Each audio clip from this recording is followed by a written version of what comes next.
Hello दोस्तों, कैसे हैं आप लोग। आई होप आप सब ठीक होंगे। आज हम नई ऑटोमोबाइल इंजीनियरिंग की नई सीरीज़ जो कि 700 क्वेश्चन प्लस की सीरीज़ स्टार्ट करने जा रहे हैं। इसमें हम बहुत मोस्ट इम्पॉर्टेंट क्वेश्चन पे डिस्कस करेंगे। जैसा आप देख रहे हैं, ये दोनों में काम आ सकती है। मैकेनिकल इंजीनियरिंग के ऑटोमोबाइल में भी काम आ सकती है और ऑटोमोबाइल इंजीनियरिंग के काम आ सकती है। और ये जो क्वेश्चन है, ये मोस्ट इम्पॉर्टेंट क्वेश्चन है एसएससी जेई या फिर स्टेट पीएससी जेई के एग्जामिनेशन के लिए। चलिए शुरू करते हैं। पर शुरू करने से पहले अगर आपने चैनल को सब्सक्राइब नहीं किया है तो सब्सक्राइब कर लें, क्योंकि अगर आप सब्सक्राइब नहीं करेंगे तो नई जो वीडियोस आएगी इस सीरीज़ की, तो वो उसकी नोटिफिकेशन आप तक नहीं मिल पाएगी। इसीलिए सब्सक्राइब करना बहुत ज़रूरी है। तो चलिए शुरू करते हैं आज का वीडियो। तो पहला क्वेश्चन है, द फ्रेम में get distorted to a parallelogram shape due to option A weight of vehicle, option B weight of passenger, option C cornering force, option D is impact with road obstacle.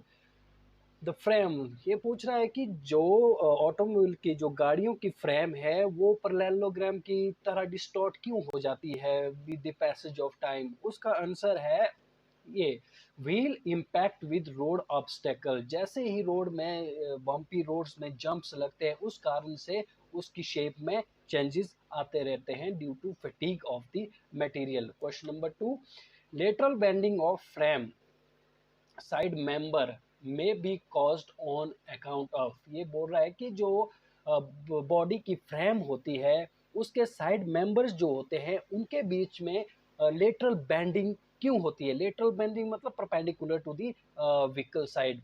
तो option we have four options. Option A weight of passenger, option B side wind, and option C engine torque, and option D braking torque.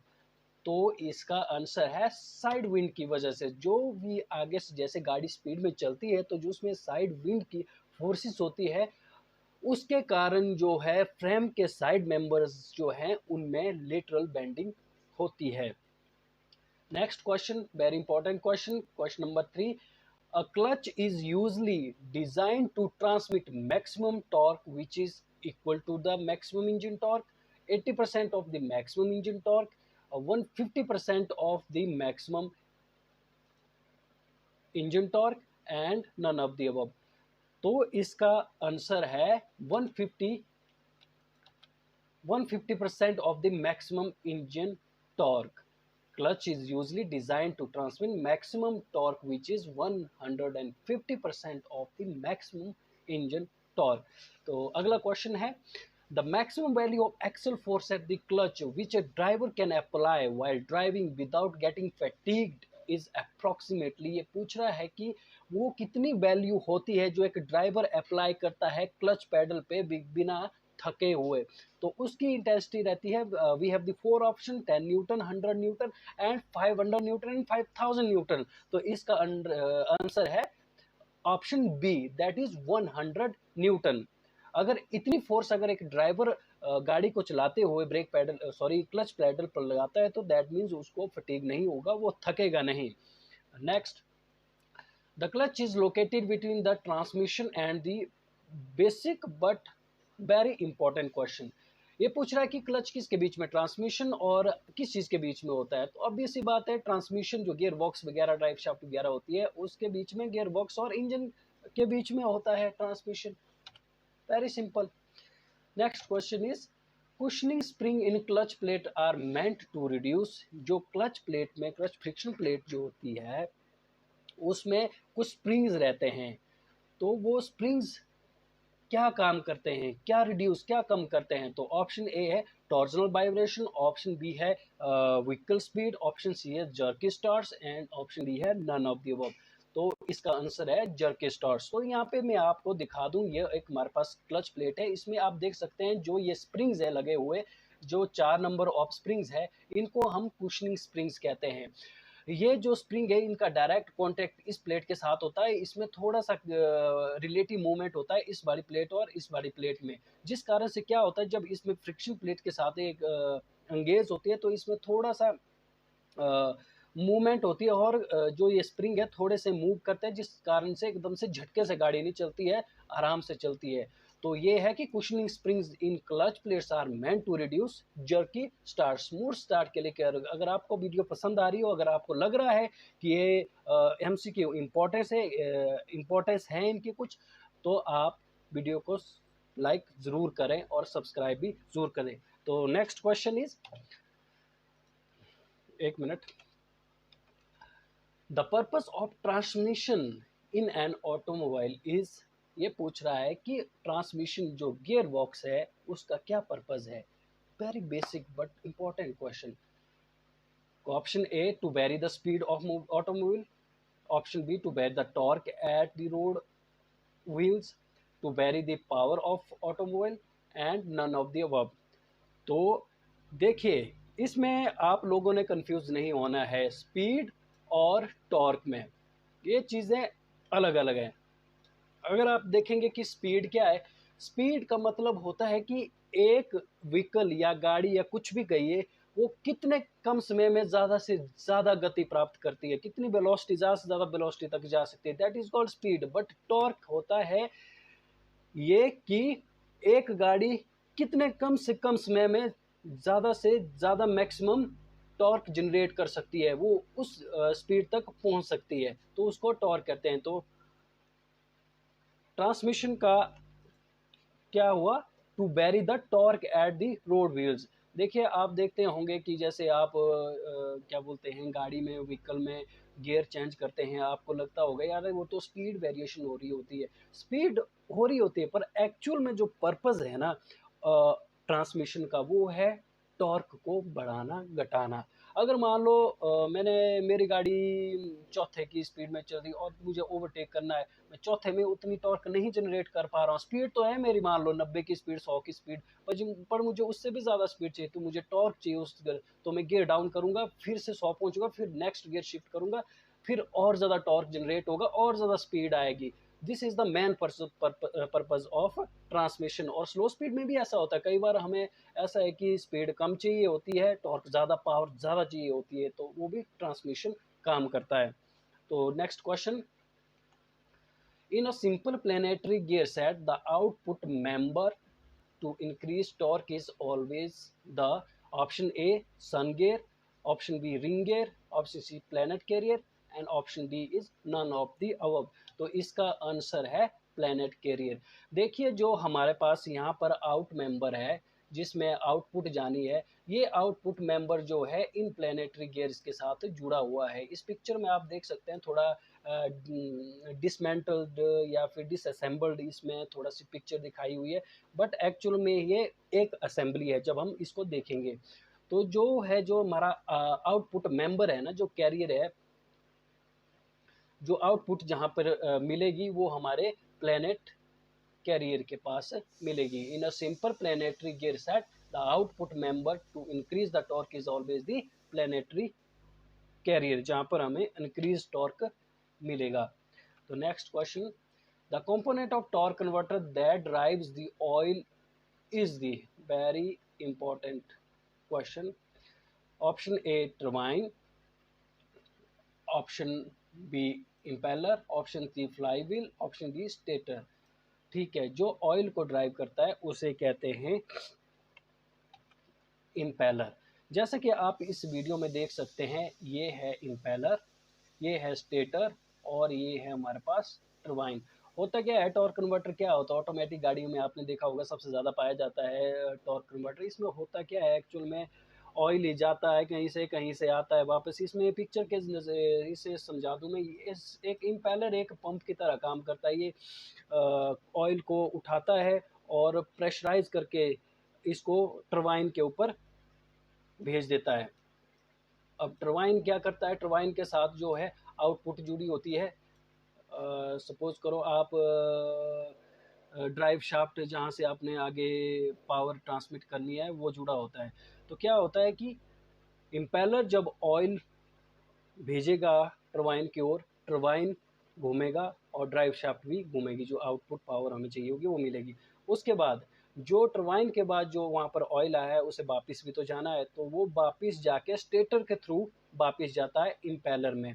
तो stator का role इसमें ये रहता है कि turbine से ऐसा ना हो कि स्पीड की वजह से हाई प्रेशर या फिर किसी भी वेलोसिटी के साथ ऑयल इम्पेलर में एंटर करे, जिस कारण से वहाँ पर इम्पेलर में एक जर्क बैक या फिर इम्पैक्ट बैक ऑयल की वजह से आ सकता है। इसलिए स्टेटर बीच में दिया होता है ताकि जो वापिस आ रहा होता ऑयल उसकी वेलोसिटी को कम कर सके, उसकी स्पीड को कम कर सके।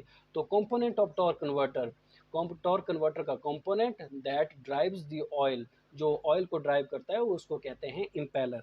Now next question is two advantages of using helical gear rather than spur gear in a transmission are very important question. Option A is high strength and low cost. Option B, high strength and less and thrust. Option C, low noise level and high strength. And option D is low noise level and economy.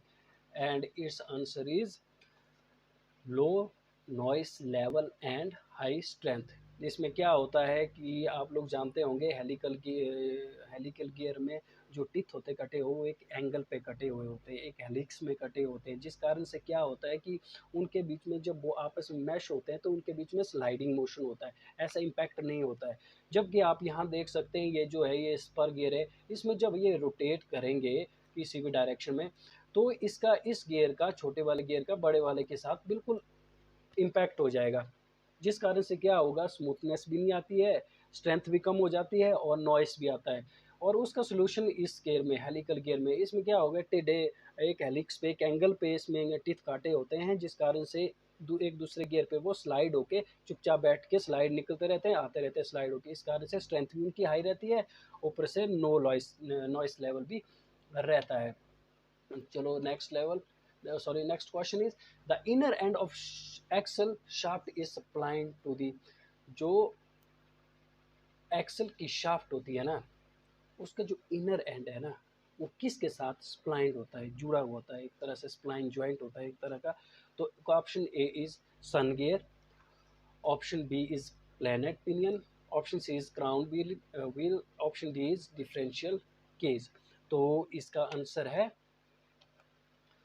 sun gear. The inner end of axle shaft is supplied to the sun gear. Next question.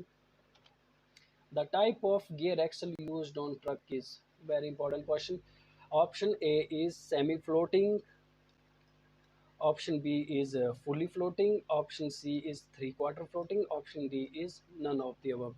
तो semi floating और fully floating में क्या होता है, fully floating ये खासकर जो भी इस तरह के होते हैं सेमी फ्लोटिंग फुली फ्लोटिंग ना, फुली फ्लोटिंग जो होते हैं ये मैक्सिमम टाइम इसमें जो हैवी ट्रक्स वगैरह होते हैं ना तो इसमें यूज़ किए जाते हैं। तो इसका आंसर है फुली फ्लोटिंग। तो फुली फ्लोटिंग के बारे में बता दूं थोड़ा सा, इसमें क्या होता है कि जो एक्सल होता है ना एक्चुअल में जो मान लो ये यहाँ पे ड्रॉ करके बताता हूँ थोड़ा।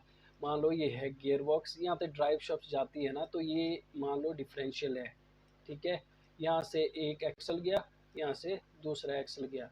तो इसमें क्या होता है ये मान लो व्हील है यहाँ पे, ठीक है, ये पावर जा रही है, ये हमारा डिफरेंशियल है। तो इसमें क्या होता है फुल्ली फ्लोटिंग में, फुल्ली फ्लोटिंग ये होता है जो हमारा ये वाला एक्सल है ना ये बस रोटेशन के काम आता है, इसका काम किसी को भी प्रकार से जैसे ग्रॉस व्हीकल वेट होता है लोड उठाने के लिए नहीं इस्तेमाल होता है। इसके लिए क्या होता है कि जैसे आप ट्रकों में देखा होगा पीछे बहुत बड़ी जो है ट्यूब सी डिफरेंशियल के साथ आपको देखने को मिलेगी, उसके अंदर एक्सल होता है इतना मोटी सी रॉड झाबल जैसी जिसको देखते हैं हम। तो वो इसके बाहर जो क्या होता है एक ट्यूब होती है अलग से, वो जो क्या करती है पूरे चेसिस या फिर फ्रेम का लोड लेती है, और जो अंदर ये वाला एक्सल है ना वो रिस्पॉन्सिबल फुल्ली रिस्पॉन्सिबल होता है रोटेशन के लिए, जस्ट उसको कहते हैं fully floating axle. Next question is the function of a stabiliser in an automobile is to decrease the tendency to, option A roll, option B yaw, option C pitch, option C D। तो ये पूछ रहा है कि the function of stabiliser, जो stabiliser बार होता है गाड़ियों में वो किस चीज़ की टेंडेंसी को घटाने के काम आता है? रोल को, यॉ को, पिच को, डिप को? तो इसका आंसर है रोल। ये देख सकते हैं यहाँ पे, ये हमारे पास जो है, ये हमारे पास एंटी रोल बार भी कहते हैं इसको, पर ये भी कहा जाता है इसको स्टेबलाइजर बार भी। ये जो है हमारा इसको कम करता है, क्या बोलते हैं, decrease the rolling effect of the vehicle. Now next question is spring eye in case of cars are usually lined with option A bronze bushes, option B rubber bushes, option C steel bushes, option D metal bushes। तो spring oil में तो बता दूं तो rubber bushing में ही इसमें लगी होती है, जैसा कि आप देख सकते हैं। ये हमारे पास एक स्प्रिंग है, इसको कहेंगे लीफ स्प्रिंग, और ये हमारे पास आई हो गई, और ये इसके अंदर जो लगा हुआ है ये है रबर बुश लगा हुआ। तो spring eye in case of cars are usually lined with rubber bushing. Next question is most popular manual steering gear for car today is, that is, but ठीक है, एक ज़माने में हुआ करता था। Option A is rack and pinion type, worm and worm type, cam and roller type, and worm and nut type. तो इसका आंसर है रैक एंड पिनियन टाइप। ये काफ़ी पुरानी बात है, जब मारुति 800 ट्रेंड में थी तो उस टाइम ऐसे, या फिर गाड़ियाँ मतलब उतनी प्रचलन में नहीं थी, तो उस टाइम सबसे पहला रूट यही है, rack and pinion type. Most popular भी एक टाइम रहा है, पर आज की डेट में तो इलेक्ट्रॉनिक की मोस्ट पॉपुलर हो गए। मोस्ट ऑफ सभी गाड़ियों में इलेक्ट्रॉनिक ही मिलते हैं, पर उसमें भी यही होता है कि उसमें भी रैक एंड पिनियन टाइप ही होता है नीचे। पर कुछ गाड़ियों में बॉम एंड व्हील टाइप भी होता है, कई तरह के कुछ हाइड्रोलिक्स आते हैं। तो मोस्ट पॉपुलर जो है इलेक्ट्रॉनिक के साथ भी वो है rack and pinion type. Next question is the type of steering gear used in Maruti 800 car is, that is obvious, सबसे पुरानी गाड़ी तो इसमें यही होगा गियर रैक। तो इसका आंसर है gear rack, option A.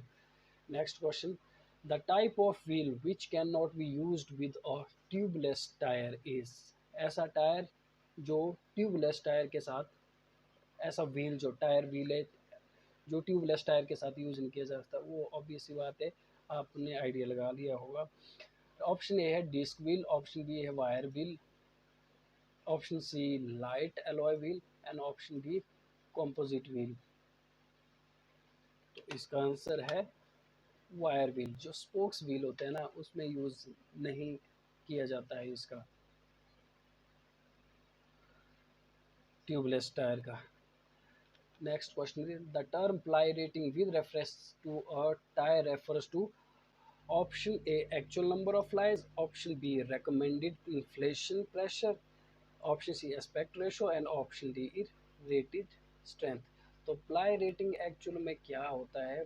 Ply rating होता है कि एक टायर में रबर की कितनी लेयर्स लगी हुई है, उसको कहा जाता है प्लाई रेटिंग, और उसको अदर टर्म्स में कहा जाता है रेटेड स्ट्रेंथ। तो इसका आंसर रहेगा D, that is rated strength. Ply rating is also known as rating rated strength. Next question is the purpose of tyre sipes is to, option A increase tread life, decrease noise level, provide softer ride and increase traction। देखिए tyre साइप्स का काम obvious है, traction को increase करना ही है, तो इसका answer रहेगा डी। इसमें क्या होता है, जो टायर साइप्स होते हैं तो उनका ये भी होता है, जो फ्रिक्शन से हीट जनरेट होती है उसको भी कम करना, क्योंकि जो साइप्स होते हैं उनके बीच में जो है हवा का पैसेज वे रहता है, जिससे थोड़ी बहुत वेंटिलेशन रहती है वो माइक्रोन टाइम में, जो कि एक अच्छा काम करती है हीट को रिड्यूस करने में। Last question but not the least, most anti skid devices are employed on, जो most of the anti skid devices होते हैं ना गाड़ी में, वो कहाँ पे लगे होते हैं? नंबर ऑप्शन ए बोलता है रियर ब्रेक्स में, ऑप्शन बी बोलता है फ्रंट ब्रेक्स में, ऑप्शन सी बोलता है सेकेंडरी ब्रेक्स में, और ऑप्शन डी बोलता है पार्किंग ब्रेक्स में। तो इसका आंसर है B, most anti skid devices are employed on front brakes.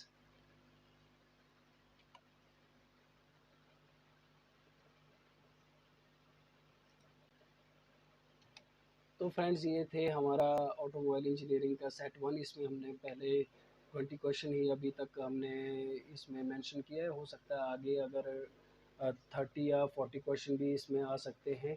देखते हैं आगे, तो बने रहिए हमारे साथ।